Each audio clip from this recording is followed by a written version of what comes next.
In this tutorial, I'll show you how to make Google your homepage in Google Chrome. If you find this guide helpful, consider subscribing and liking the video to support the channel. Alright, here we are in Chrome, and let's say you want Google to open every time you launch your browser. Let's see how to set this up. First, go to the top right corner of Chrome and click on the three-dot menu. From the drop-down list, find Settings and click on it. In the Settings menu, you'll see different options, but what we need to do is go to the left sidebar and select Search Engine.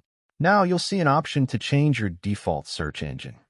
Click Manage Search Engines and Site Search, then find Google in the list. Click the three dots next to it and select Make Default. Next, let's make sure Chrome opens Google automatically every time you start your browser. To do this, go back to the left sidebar and click on Startup. Here, select Open a specific page or set of pages.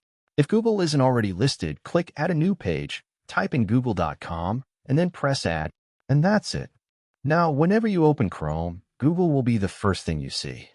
If you found this video helpful, hit the like button and subscribe for more tech tutorials.